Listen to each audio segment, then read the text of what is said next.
भारत माता की जय जोहार।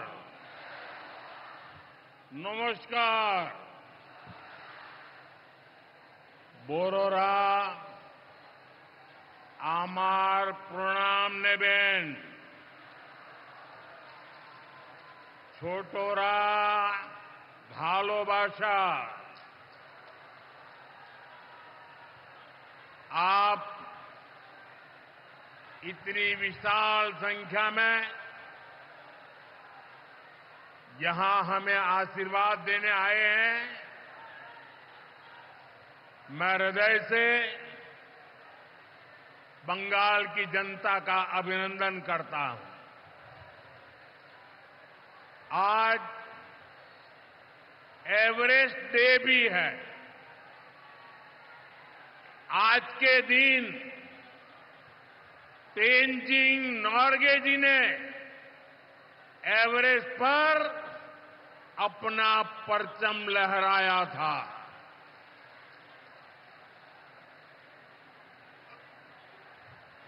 उनके सम्मान में हम भी अपना तिरंगा फहराएंगे।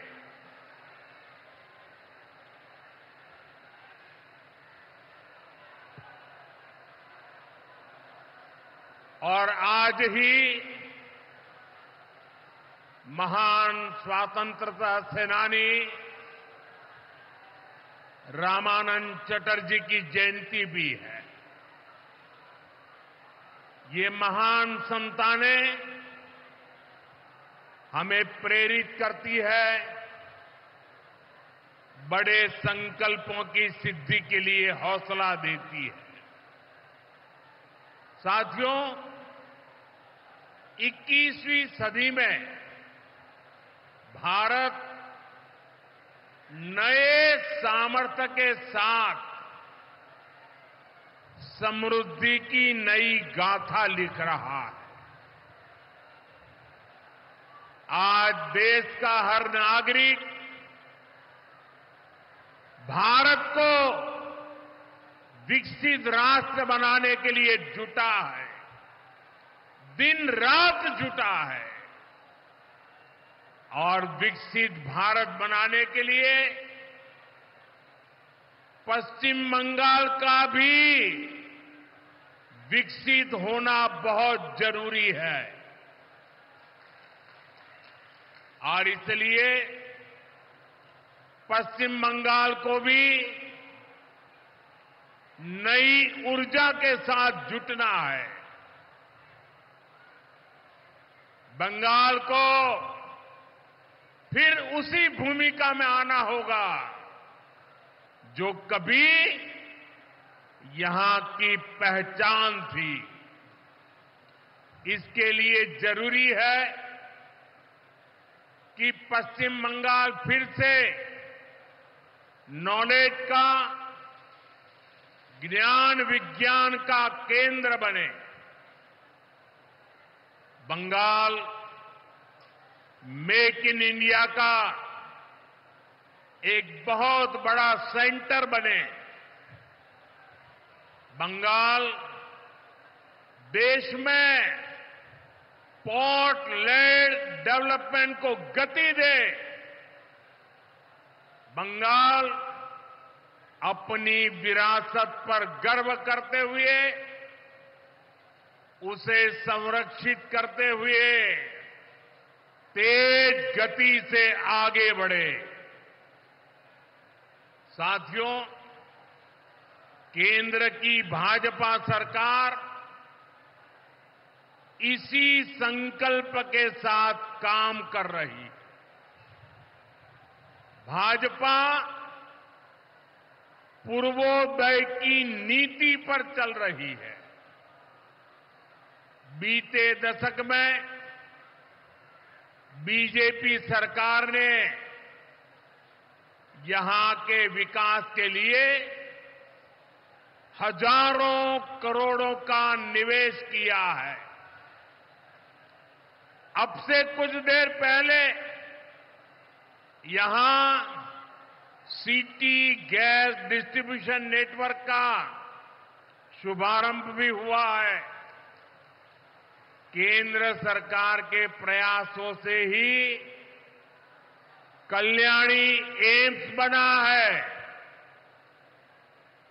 न्यू अलीपुरद्वार और न्यू जलपाईगुड़ी जैसे रेलवे स्टेशनों का पुनर्विकास किया जा रहा है। बंगाल की व्यापारिक गतिविधियों को उत्तर भारत से जोड़ने के लिए डेडिकेटेड फ्रेट कॉरिडोर बन रहा है। कोलकाता मेट्रो का अभूतपूर्व विस्तार किया गया है।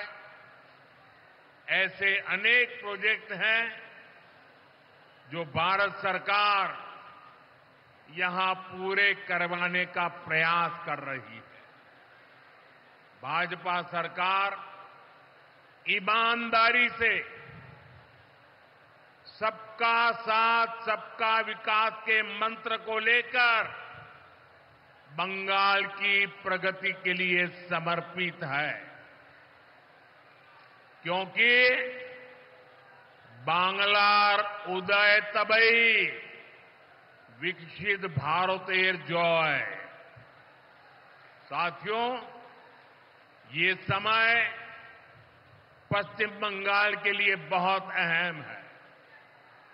ऐसे में पश्चिम बंगाल के हर नौजवान पर, आप सब पर बहुत बड़ा दायित्व है। आप सबने मिलकर के बंगाल का भविष्य तय करना है। आज पश्चिम बंगाल एक साथ कई संकटों से घिरा हुआ है। एक संकट समाज में फैली हिंसा और अराजकता का है। दूसरा संकट माताओं बहनों की असुरक्षा का है। उन पर हो रहे जघन्य अपराधों का है। तीसरा संकट नौजवानों में फैल रही घोर निराशा का है। बेतहाशा बेरोजगारी का है। चौथा संकट घनघोर करप्शन का है। यहां की सिस्टम पर लगातार कम होते जनविश्वास का है। और पांचवा संकट गरीबों का हक छीनने वाली सत्ताधारी पार्टी की स्वार्थी राजनीति का है। साथियों, यहां मुर्शिदाबाद में जो कुछ हुआ, मालदा में जो कुछ हुआ, वो यहां की सरकार की निर्ममता का उदाहरण है। दंगों में गरीब माताओं बहनों की जीवन भर की पूंजी राख कर दी गई। तुष्टीकरण के नाम पर गुंडागिर्दी को खुली छूट दे दी गई। जब सरकार चलाने वाले एक पार्टी के लोग, विधायक, कॉरपोरेटर ही लोगों के घरों को चिन्हित करके जलाते हैं और पुलिस तमाशा देखती है, तो उस भयावह स्थिति की कल्पना की जा सकती है। मैं बंगाल की भद्र जनता से पूछता हूं, क्या सरकारें ऐसे चलती हैं? यही भावे छोड़कर चलेगी? साथियों, बंगाल की जनता पर हो रहे इन अत्याचारों से यहां की निर्मम सरकार को कोई फर्क नहीं पड़ता। यहां बात बात पर कोर्ट को दखल देना पड़ता है। बिना कोर्ट के बीच में आए कोई भी मामला सुलझता ही नहीं है। बंगाल की जनता को अब टीएमसी सरकार के सिस्टम पर भरोसा नहीं है। यहां की जनता के पास अब सिर्फ कोर्ट का आसरा ही है। इसलिए पूरा बंगाल कह रहा है, बंगाल में मची चीख पुकार, नहीं चाहिए निर्मम सरकार। बांग्लार चित्कार लागबे ना, निर्मम सरकार। साथियों, भ्रष्टाचार का सबसे बुरा असर नौजवानों पर पड़ता है, गरीब और मिडिल क्लास परिवारों पर होता। भ्रष्टाचार कैसे चारों तरफ बर्बादी लाता है, ये हमने टीचर भर्ती घोटाले में देखा है। टीएमसी सरकार ने अपने शासनकाल में हजारों टीचर्स का फ्यूचर बर्बाद कर दिया, उनके परिवारों को तबाह कर दिया, उनके बच्चों को असहाय छोड़ दिया। टीएमसी के घोटालेबाजों ने सैकड़ों गरीब परिवार के बेटे बेटियों को अंधकार में धकेल दिया है। ये सिर्फ कुछ हजार टीचर्स के भविष्य के साथ खिलवाड़ नहीं है, बल्कि पश्चिम बंगाल के पूरे एजुकेशन सिस्टम को बर्बाद किया जा रहा है। टीचर्स के अभाव में लाखों बच्चों का भविष्य दांव पर है। इतना बड़ा पाप टीएमसी के नेताओं ने किया है। हद तो ये है कि ये लोग आज भी अपनी गलती मानने को तैयार नहीं है। उल्टा देश की अदालत को, न्यायपालिका को, कोर्ट को दोषी ठहराते हैं। साथियों, टीएमसी ने चाय बागान में काम करने वाले साथियों को भी नहीं छोड़ा है। यहां सरकार की कुनीतियों के कारण टी गार्डन लगातार बंद होते जा रहे हैं। मजदूरों के हाथ से काम निकलता चला जा रहा है। यहां पीएफ को लेकर जो कुछ भी हुआ वो बहुत शर्मनाक है। ये गरीब मेहनतकश लोगों की कमाई, उस पर डाका डाला जा रहा है। टीएमसी सरकार इसके दोषी लोगों को बचाने की कोशिश कर रही है। और मैं बंगाल के मेरे भाई बहन आपको विश्वास दिलाने आया हूं, भाजपा ये नहीं होने देगी।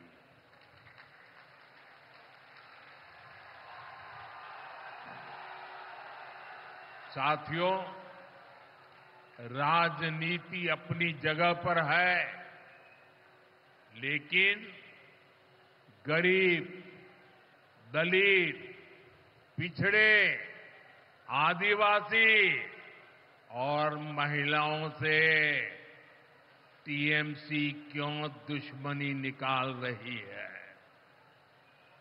पश्चिम बंगाल के गरीब, एससी, एसटी, ओबीसी के लिए जो भी योजनाएं देश में चल रही है, उनमें से बहुत सारी योजनाएं यहां लागू ही नहीं होने दी जा रही है।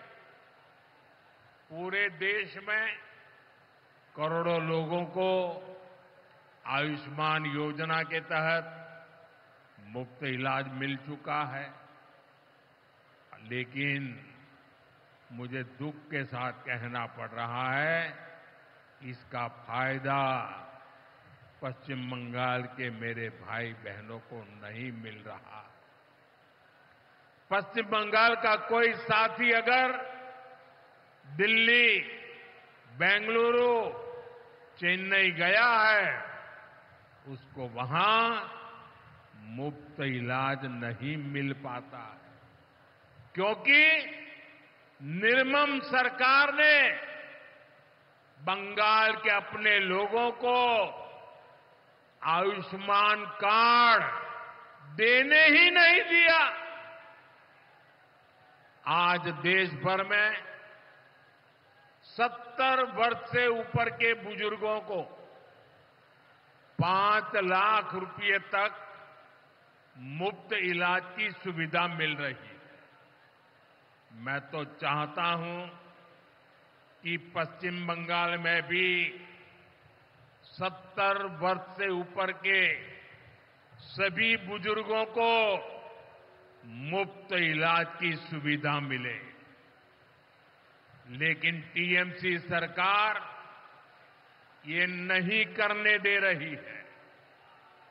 केंद्र की बीजेपी सरकार देश भर में गरीब परिवारों को पक्के घर बनाकर दे रही है, लेकिन पश्चिम बंगाल में लाखों परिवारों का घर नहीं बन पा रहा है, क्योंकि टीएमसी के लोग इसमें भी गरीब के पास से कट और कमीशन की मांग कर रहे हैं। आखिर टीएमसी सरकार आप लोगों को लेकर इतनी निर्मम क्यों है? साथियों, यहां की निर्मम सरकार के जितने उदाहरण दो वो कम है। पश्चिम बंगाल में बहुत बड़ी संख्या में हमारे विश्वकर्मा भाई बहन हैं। ये लोग हाथ के हुनर से अनेक प्रकार के काम करते हैं। इनके लिए पहली बार भाजपा सरकार विश्वकर्मा योजना लाई है। इसके तहत देश के लाखों लोगों को ट्रेनिंग मिली है, पैसा मिला है, नए टूल मिले हैं, आसान ऋण मिला है, लेकिन पश्चिम बंगाल में 8 लाख एप्लीकेशन अभी भी लटकी पड़ी है। निर्मम सरकार उस पर बैठ गई है, क्योंकि टीएमसी सरकार इस योजना को भी लागू नहीं कर रही है। साथियों, टीएमसी सरकार की मेरे आदिवासी भाई बहनों से भी दुश्मनी कुछ कम नहीं है। देश में पहली बार जनजातियों में भी सबसे पिछड़ी जनजातियों के लिए पीएम जनमन योजना बनाई गई है। पश्चिम बंगाल में बहुत बड़ा आदिवासी समाज है। टीएमसी सरकार गरीब आदिवासियों का विकास भी नहीं होने दे रही है। उसने पीएम जनमन योजना को यहां लागू नहीं किया। टीएमसी हमारे आदिवासी समाज को भी वंचित ही रखना चाहती है। साथियों, टीएमसी को आदिवासी समाज के सम्मान की परवाह नहीं है। 2022 में जब एनडीए ने एक आदिवासी महिला को राष्ट्रपति उम्मीदवार बनाया तो सबसे पहले विरोध करने वाली पार्टी टीएमसी थी। बंगाल के आदिवासी इलाकों की उपेक्षा भी यही दिखाती है कि इन्हीं आदिवासी समाज से टीएमसी वालों को कोई लगाव नहीं है, कोई लेना देना नहीं। साथियों, कुछ दिन पहले दिल्ली में नीति आयोग की गवर्निंग काउंसिल की बहुत महत्वपूर्ण बैठक हुई। ये एक अहम मंच होता है जहां देश भर के मुख्यमंत्री मिलकर विकास पर चर्चा करते हैं। लेकिन अफसोस की बात है कि इस बार बंगाल सरकार इस बैठक में मौजूद ही नहीं रही। दूसरे गैर भाजपा शासित राज्य आए, सभी दल के नेता आए, हमने साथ बैठकर चर्चा की, लेकिन टीएमसी को तो सिर्फ और सिर्फ 24 घंटा पॉलिटिक्स करना है और कुछ करना ही नहीं है। पश्चिम बंगाल का विकास, देश की प्रगति उनकी प्राथमिकता में है ही नहीं। साथियों, केंद्र सरकार की जिन योजनाओं को यहां लागू किया भी गया है, उनको पूरा नहीं किया जा रहा। पीएम ग्राम सड़क योजना के तहत पश्चिम बंगाल के गांवों के लिए 4000 किलोमीटर की सड़कें स्वीकृत की गई। इनको पिछले साल तक पूरा हो जाना था। 4000 किलोमीटर तो छोड़िए, यहां 400 किलोमीटर सड़कें भी नहीं बन पाई है। साथियों, इंफ्रास्ट्रक्चर के काम से सुविधाएं भी बनती है और रोजगार भी बनते हैं। लेकिन हालत ये है कि पश्चिम बंगाल में 16 बड़े इंफ्रास्ट्रक्चर प्रोजेक्ट यहां की सरकार अटकाए हुए हैं। ये 90,000 करोड़ रुपए से अधिक के प्रोजेक्ट हैं। कहीं रेल लाइन आनी थी, रुकी पड़ी है। कहीं मेट्रो बननी थी, रुकी पड़ी है। कहीं हाईवे बनना था, बंद पड़ा है। कहीं अस्पताल बनना था, कोई पूछने वाला नहीं। ऐसे प्रोजेक्ट्स को ये टीएमसी ने लटका करके रखा है। ये पश्चिम बंगाल के आप लोगों के साथ बहुत बड़ा धोखा है। साथियों, आज जब सिंदूर खेला की इस धरती पर आया हूं, तो आतंकवाद को लेकर भारत के नए संकल्प की चर्चा स्वाभाविक है। 22 अप्रैल को पहलगाम में, जम्मू कश्मीर में आतंकियों ने जो बर्बरता की, उसके बाद पश्चिम बंगाल में भी बहुत गुस्सा था। आपके भीतर जो आक्रोश था, आपका जो गुस्सा था, उसको मैं भली भांति समझता था। आतंकवादियों ने हमारी बहनों का सिंदूर मिटाने का दुस्साहस किया। हमारी सेना ने उनको सिंदूर की शक्ति का एहसास करा दिया।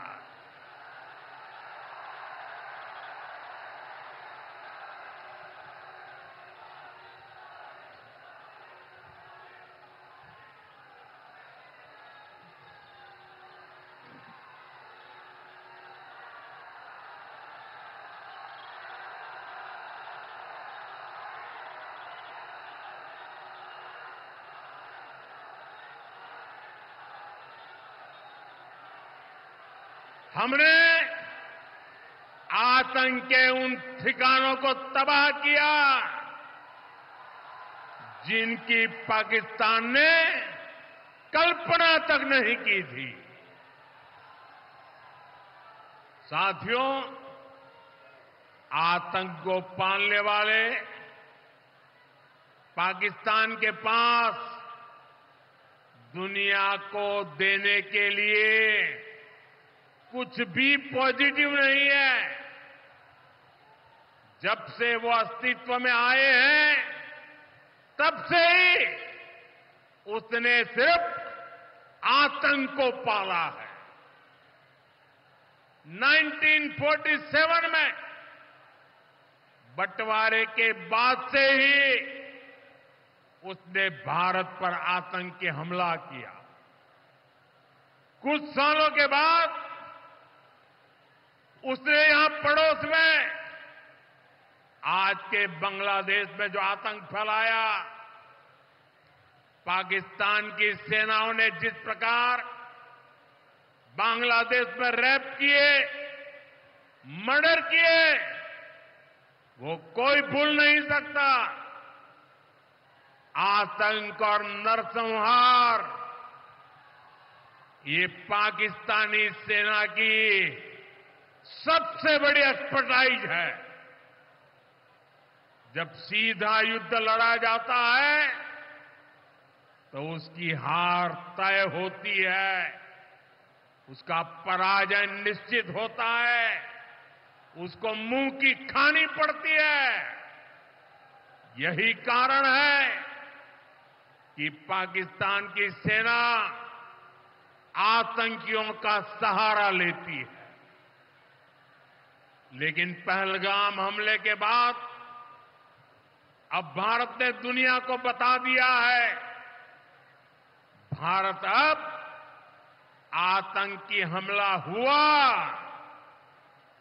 भारत पर आतंकी हमला हुआ तो दुश्मन को उसकी बड़ी कीमत चुकानी पड़ेगी।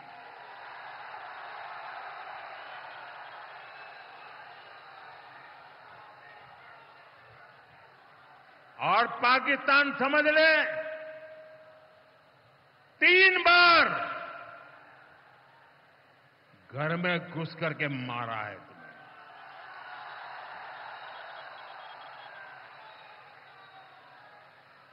हम शक्ति को पूजने वाले लोग, हम महिषासुर मर्दिनी को पूजते हैं।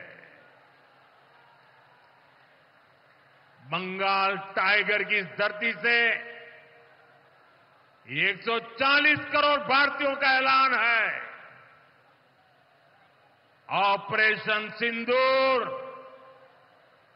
अभी खत्म नहीं हुआ है।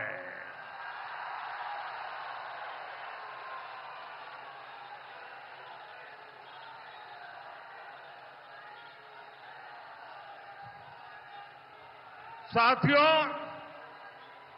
पश्चिम बंगाल को अब हिंसा की, तुष्टीकरण की, दंगों की, महिला अत्याचार की, घोटालों की राजनीति से मुक्ति चाहिए। अब पश्चिम बंगाल के सामने भाजपा का विकास मॉडल है। आज भाजपा देश के कई राज्यों में सरकारें चला रही है। देश के लोग बार बार भाजपा को अवसर दे रहे हैं। पड़ोस में असम हो, त्रिपुरा हो या फिर ओडिशा, यहां भाजपा सरकारें तेजी से विकास कार्यों में जुटी है। मैं बंगाल के सभी भाजपा कार्यकर्ता साथियों से कहूंगा, हमें कमर कसकर तैयार रहना है।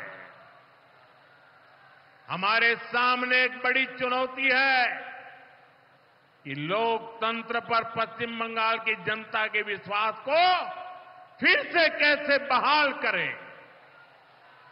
हमें पश्चिम बंगाल के हर परिवार को सुरक्षा की, सुशासन की और समृद्धि की गारंटी देनी है। इसके लिए आने वाले दिनों में अपने प्रयासों को हमें और तेज करना होगा। साथियों, विकसित भारत बनाने के लिए पश्चिम बंगाल का तेज विकास बहुत जरूरी है। हमें पश्चिम बंगाल को उसका पुराना गौरव लौटाना है। ये हम सभी मिलकर करेंगे और करके रहेंगे। एक बार फिर आप सभी को इतनी बड़ी संख्या में यहां आने के लिए बहुत बहुत आभार व्यक्त करता हूं। मेरे साथ तिरंगा ऊंचा करके बोलिए, भारत माता की, भारत माता की, भारत माता की, भारत माता की। बहुत बहुत धन्यवाद।